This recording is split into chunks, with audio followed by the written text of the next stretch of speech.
एक गांव में एक धोबी रहता था, उसी गांव में एक नेता रहता था।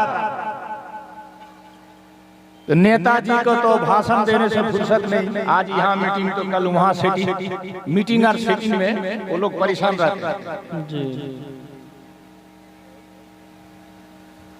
तो दौड़ते दौड़ते कपड़ा उनका मैला हो गया, कोट सूट वाला।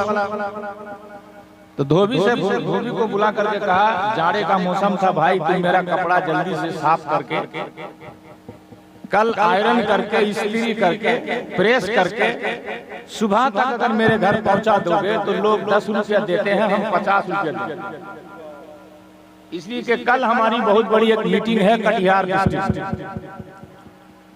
धोबी भी सोचा, या अल्लाह, दिन भर किसी का कपड़ा धोते हैं प्रेस करते हैं तो 10 रुपये मिलता है, नेताजी का कपड़ा अगर जल्दी से सुखा करके प्रेस करके दे देंगे तो 50 रुपया मिलेगा। वो दौर 50 रुपया का बहुत बड़ा, मान लीजिए 50 रुपये मिल गया तो 2-4 हफ्ता चला जाता है। उस जमाने की बात है, शौक से कपड़ा लिया, तालाब के किनारे गया, जाड़े का जमाना था, जल्दी जल्दी साबुन लेके कपड़ा धो रहा था। अचानक उसके हाथ से साबुन जो है स्लिप कर गया, पानी में चला गया, गहरा पानी। शाम होने वाली थी,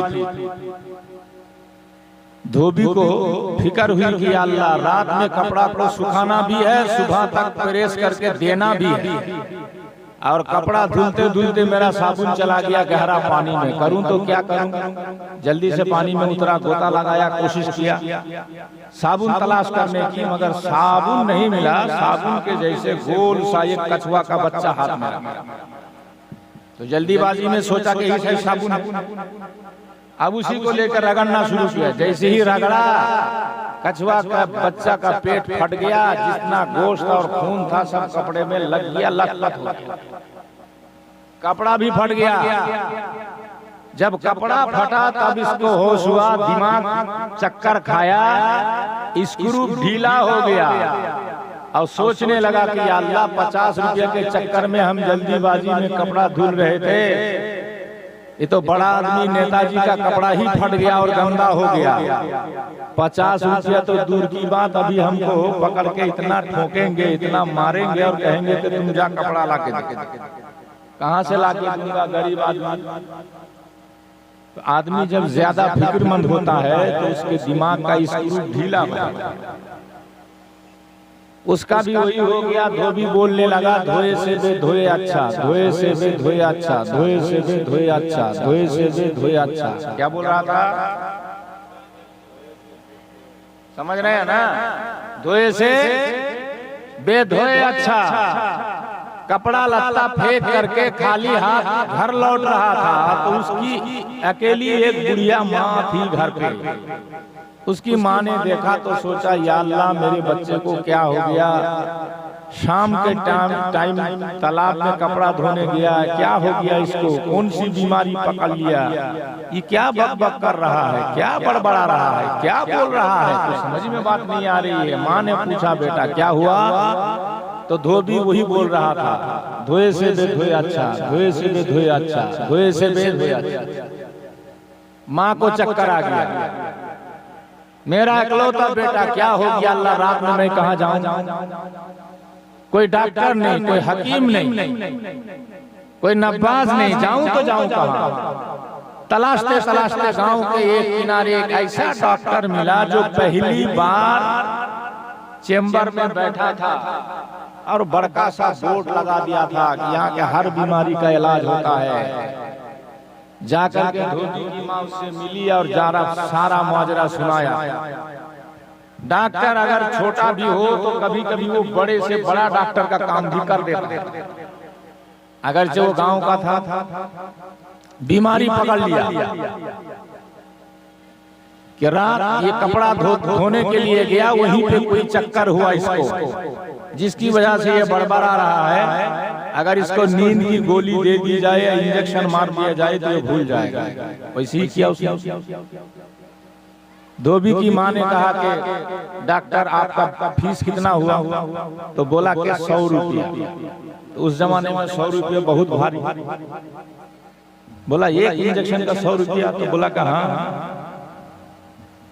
ये मामूली बात नहीं है, ये डॉक्टरी है। एक इंजेक्शन का 1000 रुपया भी होता है। जैसा मरीज वैसी दवा। बाहर कर बुढ़िया ने कहा, डॉक्टर बाबू मेरे पास अभी 100 रुपया है नहीं, 50 रुपया है, आप 50 रुपया ले लीजिए। आप 50 रुपया हम जाके अपना जुगाड़ उगाड़ लगा करके किसी तरह 2-1 दिन में आपको पहुंचा के जाएंगे। तब डॉक्टर ने पैतरा बदला। फिर कब 50 रुपया देगी नहीं देगी तो कहा, सुनो बुढ़िया, ये इंजेक्शन का एक्शन ज्यादा देर तक नहीं रहेगा, हो सकता है कल फिर ये बीमारी लौट आए, इसलिए कल दूसरी मर्तबा आकर के पूरा पैसा दे के जाना और हमको रिपोर्ट दे के जाना। जरूरत पड़े दवा देंगे, नहीं तो नहीं देंगे। बुढ़िया ने कहा चलो राहत की सांस लिया, कम से कम आज तो बच गए। बेटा को लेके घर गया, बेटा तो सो गया रात भर बिल्कुल इत्मीनान के साथ। बुढ़िया भी सोई। सुबह जब उठी नाश्ता पानी लेके बेटा के सामने रखा। बेटा भी खाने ही जा रहा था कि माँ को वो बात याद आ गई कल वाली। बेटा कल तुम कपड़ा धोने गए थे तो कपड़ा लत्ता छोड़ करके खाली हाथ लौटे और सिर्फ एक लफ्ज बोल रहा था बार बार, क्या? धोए से बेधोए अच्छा, धोए से बेधोए अच्छा। और जैसे ही बोलना था फिर उसको याद हुआ, हाय अल्लाह क्या होगा? फिर वो तकरार करने लगा, धोए से बेधोए अच्छा, धोए से बेधोए अच्छा, धोए से बेधोए अच्छा, धोए से बेधोए अच्छा। तो उसकी माँ सोची कि या अल्लाह अगर मैं याद ना दिलाती तो मेरा बच्चा तो सही हो गया था। याद दिला के फिर चक्कर में पड़ गए, फिर 100 रुपया कहाँ से लाएंगे, फिर डॉक्टर के पास जाना पड़ेगा। तो ये सोच करके ये भी पागल हो गई और ये कहने लगी, कहे से बेकहे अच्छा, कहे से बेकहे अच्छा, कहे से बेकहे अच्छा, कहे से बेकहे अच्छा। धोबी बोल रहा धोए से बेधोए अच्छा, धोए से बेधोए अच्छा। उसकी माँ बोल रही कहे से बेकहे अच्छा, कहे से बेकहे अच्छा। अब धोबी आगे आगे जा रहा है, उसकी माँ पीछे पीछे जा रही है और डॉक्टर उधर सुबह से चेम्बर खोल करके बैठा हुआ है कि मेरा वो मरीज आएगा 100 रुपया देगा तो आज खसी का गोश्त लेके घर जाएंगे। इस इंतजार में वो बैठा था। पहला मरीज था उसका, ये जिंदगी में पहला मरीज जिसका इलाज उसने किया था। इंतजार में बैठा था 100 रुपया आएगा। कल बुढ़िया 50 रुपया दे रही थी, उस डॉक्टर ने लिया नहीं। अब वो 50 भी गया, 100 भी गया, इसलिए कि एक पागल था तो दोनों पागल हो गए। पैसा कौन देगा? तो डॉक्टर भी सोचने लगा, या अल्लाह इंजेक्शन जिसको किया रिएक्शन होगा तो उसको होगा, मगर उसकी माँ को कैसे होगा? ये कौन सा इंजेक्शन हमने लगा दिया कि इसकी माँ को एक्शन हो गया? सोच करके डॉक्टर भी पागल हो गया और कहने लगा 100 से 50 से अच्छा, 100 से 50 से अच्छा, 100 से 50 से अच्छा, 100 से 50 से अच्छा। बात समझ में आई? धोबी बोल रहा है धोए से बेधोए अच्छा, उसकी माँ बोल रही कहे से बेकहे अच्छा, डॉक्टर बोल रहा 100 से 50 से अच्छा। अगर आप लोग जलसे में आके कुछ समझेंगे नहीं तो जलसा कराने वाले क्या कहेंगे? जलसा कराए से जो कराए अच्छा। और आप सुनने वाले क्या कहेंगे? सुने से बेसुने अच्छा। समझ में बात आती ही नहीं तो सुने से बेसुने अच्छा। आज जो लोग बोल रहे हैं वो लोग कहेंगे कहे से बेकहे अच्छा। होगा कि नहीं?